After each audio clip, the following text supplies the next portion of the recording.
할렐루야, 금호중앙교회를 섬기는 안광국 목사입니다. 오늘도 말씀과 함께 동행하는 복된 인생이 되기를 소망합니다. 오늘 본문의 말씀을 통해서 사도 바울은 내가 만난 예수님에 대해서 어떻게 고백하고 있는지 그 사도 바울의 고백을 함께 들어볼 수 있게 되기를 소망합니다. 오늘 우리가 묵상할 말씀은 사도행전 26장 13절에서 23절까지 있는 말씀입니다.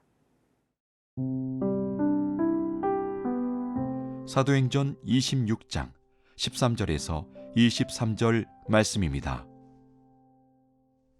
왕이여, 정오가 되어 길에서 보니 하늘로부터 해보다 더 밝은 빛이 나와 내 동행들을 둘러 비추는지라. 우리가 다 땅에 엎드러짐에 내가 소리를 들으니 히브리 말로 이르되 사울아 사울아 네가 어찌하여 나를 박해하느냐. 가시체를 뒷발질하기가 내게 고생이니라. 내가 대답하되 주님 누구시니이까? 주께서 이르시되 나는 네가 박해하는 예수라. 일어나 너의 발로 서라. 내가 네게 나타난 것은 곧 네가 나를 본 일과 장차 내가 네게 나타날 일에 너로 종과 증인을 삼으려 함이니 이스라엘과 이방인들에게서 내가 너를 구원하여 그들에게 보내어 그 눈을 뜨게 하여 어둠에서 빛으로 사탄의 권세에서 하나님께로 돌아오게 하고 죄사함과 나를 믿어 거룩하게 된 무리 가운데에서 기업을 얻게 하리라 하더이다. 아그리빠 왕이여, 그러므로 하늘에서 보이신 것을 내가 거스르지 아니하고 먼저 다메섹과 예루살렘에 있는 사람과 유대 온 땅과 이방인에게까지 회개하고 하나님께로 돌아와서 회개에 합당한 일을 하라 전하므로 유대인들이 성전에서 나를 잡아 죽이고자 하였으나 하나님의 도우심을 받아 내가 오늘까지 서서 높고 낮은 사람 앞에서 증언하는 것은 선지자들과 모세가 반드시 되리라고 말한 것밖에 없으니 곧 그리스도가 고난을 받으실 것과 죽은 자 가운데서 먼저 다시 살아나사 이스라엘과 이방인들에게 빛을 전하시리라 함이니이다 하니라. 먼저 본문 13절에서 18절까지 있는 말씀을 함께 나눠보겠습니다. 아그리빠 왕 앞에서 사도 바울은 이야기를 합니다. 18절 말씀, 왕이여, 정오가 되어 길에서 보니 하늘에서부터 해보다 더 밝은 빛이 나와서 내 동행들을 다 비추었는데 그 가운데 나에게 말씀이 들려졌습니다. 사울아 사울아 어찌 내가 나를 박해하느냐. 그래서 내가 물었습니다. 누구십니까? 나는 내가 박해하는 예수다. 내 발로 서서 일어나라. 내가 나타난 것은 내가 본 일을 장차 많은 사람들에게 증거하기 위하여서 내가 너에게 나타난 것이다 라고 그렇게 사도 바울은 아그리빠 왕 앞에서 내가 만난 예수님, 내가 들은 예수님, 내가 간접적으로 안 예수님이 아니라 내가 만난 예수님에 대해서 고백을 하고 있는 것입니다. 많은 교육학자들은 이야기를 합니다. 사람을 변화시킬 수 있는 세 가지 요인이 있다고 하는데요. 첫 번째는 선천적인 요인. 교육학자들마다는 다르지만 한 40% 정도 비중을 차지한다고 하고요. 두 번째가 환경입니다. 그리고 또 한 가지가 교육이죠. 교육은 직접적인 의도를 가진 것이고 환경은 간접적인 것입니다. 이 선천적인 요인과 환경과 교육에 따라서 사람이 변화되어진다라고 이야기를 하는데, 여러분, 사도 바울은 선천적으로 베냐민 지파의 한 사람이었고 바리새인으로서 열심을 가지고 있는 그런 선천적인 그런 요인을 가지고 있었던 사람이죠. 환경으로는 예루살렘에서 살았습니다. 교육으로는 가말리엘이라는 스승 아래서 율법 교육을 받았던 그런 사람입니다.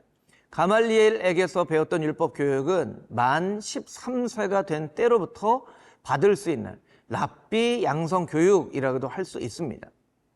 그런데 우리가 말씀을 통해서 깨달아 아는 것은 사도 바울을 변화시킨 것은 무엇입니까?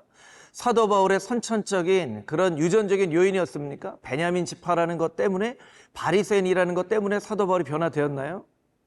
자신이 가지고 있었던 환경들, 예루살렘에서 오랜 전통에 젖어들 수 있는 환경에서 자랐기 때문에 사도 바울이 변화되었나요? 아니면 가말리엘 최고의 스승 밑에서 교육을 받았기 때문에 사도 바울의 인생이 변화되었나요?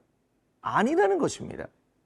이것이 필요 없다라고 이야기하는 것은 아니지만 우리의 인생을 변화시키는 것은 내가 만난 예수님을 만났을 때 내 인생이 변화되어지는 것임을 사도 바울은 분명히 고백하고 있는 것입니다. 아무리 좋은 선천적인 요인과 유전적인 요인과 환경과 교육이 있다 하더라도 내가 예수님을 직접적으로 만나지 않으면 사울아 사울아라고 말씀하셨던 그 예수님을 만나지 못했더라면 사도 바울의 인생이 이렇게 변화되어질 수 있을까요? 변화되어질 수 없다는 것입니다. 아마 이 방송을 보고 있는 많은 자녀들의 부모님들이 있을 것입니다. 여러분들이 여러분의 자녀를 변화시키기 위하여서 유전적인 요인과 때로는 교육과 여러 가지 좋은 환경을 만들어주기 위해서 열심히 수고하고 노력하고 시간을 들이고 돈을 들이고 그렇게 여러분이 수고하고 애쓰는 것 하나님께서 잘 알고 계십니다. 그것이 필요 없다는 얘기가 아닙니다. 그런데 여러분이 가장 중요한 여러분의 자녀가 바로 예수님을 인격적으로 만나야 된다는 사실은 여러분이 혹시 간구하고 있지는 않으신가요? 언젠가는 예수님 만나겠지. 때가 되면 그래도 자신의 하나님을 알게 되는 때가 있겠지 하고 막연한 기대 가운데 그렇게 살고 있는 부모님들은 이 가운데 없으신지 한번 묻고 싶습니다. 여러분, 여러분의 자녀를 위해서 해줄 수 있는 가장 큰 축복은 바로 예수님을 소개해 드리는 것입니다. 자녀들을 위해서 할 수 있는 가장 큰 기도는 공부 잘하게 해달라, 좋은 대학 가게 해달라, 좋은 직장 가게 해달라 라는 것이 아니라 하나님, 그러한 일들이 우리의 자녀 가운데 있지 못할지라도 분명히 예수님을 만나고 알게 되어지는 그런 축복과 은혜가 나의 아들과 딸 가운데 있게 하여 주시옵소서. 이것이 여러분의 기도 가운데 빠지지 말아야 될 기도인 것을 여러분이 꼭 깨달아 알게 되기를 주님의 이름으로 축복합니다. 그래서 여러분의 자녀들 가운데 또한 여러분의 가정에 있는 가족들 가운데 아직 예수님을 인격적으로 만나지 못했던 그런 사람들이 있다면 사울이 예수님을 만나 바울이 된 것처럼 예수님을 분명히 만날 수 있는 놀라운 은혜와 축복이 여러분 한 사람 한 사람의 인생 가운데 가정 가운데 있게 되기를 주님의 이름으로 축복합니다.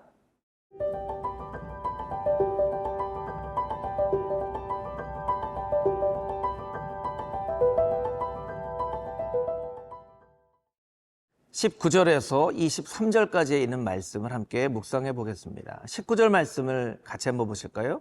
아그리빠 왕이여, 그러므로 하늘에서 보이신 것을 내가 거스르지 아니하고 먼저 다메섹과 예루살렘에 있는 사람과 온 유대 땅과 이방인들에게까지 가서 회개하라, 하나님께로 돌아와서 회개 합당한 일을 하라 전했기 때문에 21절 말씀처럼 유대인들이 성전에서 나를 잡아 죽이고자 한 것입니다 라고 이야기를 하고 있습니다. 내가 이 자리에 죄인처럼 서게 된 이유는 바로 많은 사람들에게 가서 예수 그리스도의 복음을 증거했기 때문입니다 라고 사도 바울이 이야기를 하고 있습니다. 왜 사도 바울은 이러한 일을 했던 것일까요? 그것은 하나님께서 사도 바울에게 그것을 명령했기 때문입니다. 이것이 사도 바울의 사명이었기 때문이죠. 바로 16절 이하의 말씀에 보면 장차 내가 내게 나타날 일로서 종과 증인을 삼을 것이다.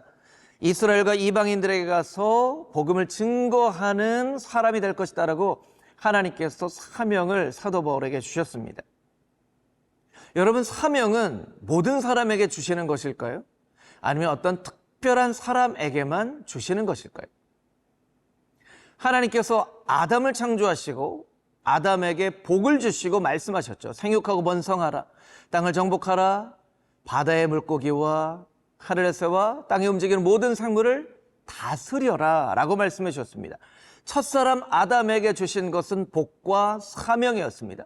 그것을 통해서 우리가 깨달아 알 수 있는 것은 하나님께서는 어떤 특별한 사람에게만 사명을 주시는 것이 아니라 모든 인간에게 사명을 주신다는 것이죠. 사명을 주시기 전에 먼저 복을 주시고 복된 인생이 되게 하시고 그 받은 복을 나눠줄 수 있는 사명을 주신다라는 것입니다.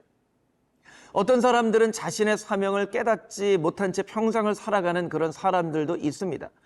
여러분, 사명이라는 것이 무언가 거창한 일은 아닙니다.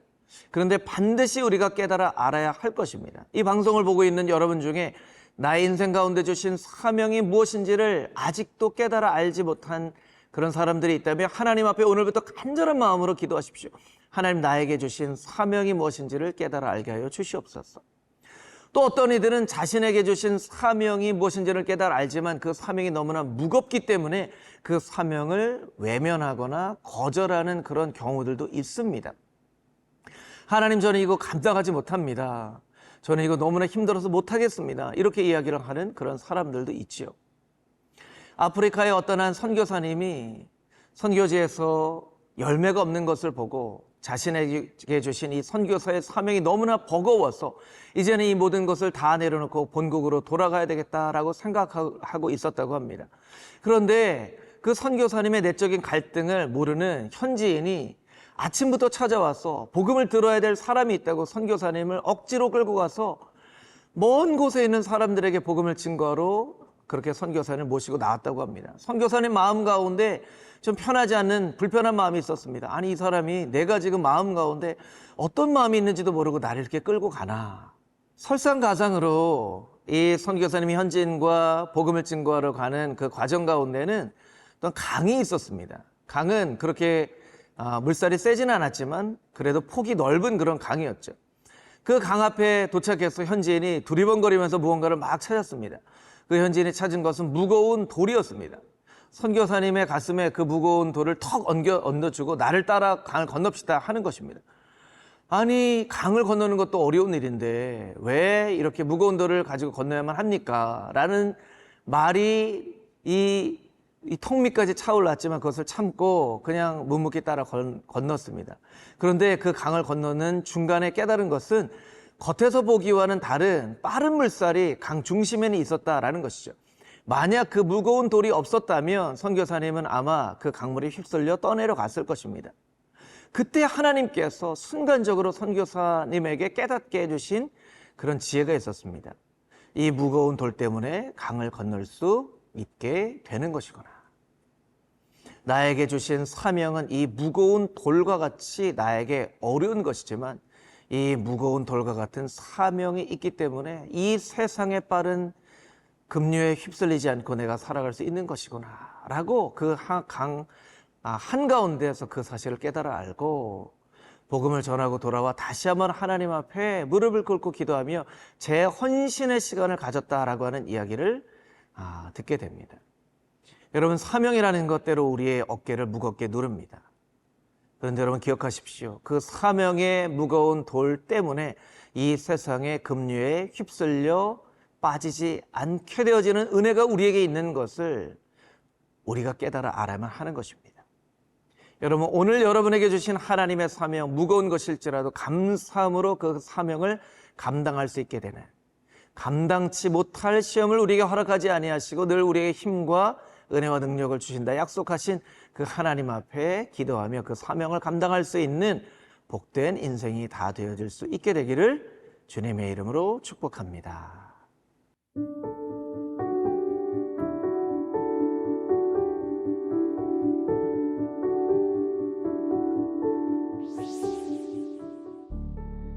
거룩하신 아버지 하나님, 사도 바울은 분명한 고백으로 내가 만난 예수님에 대해서 이야기를 하고 있습니다.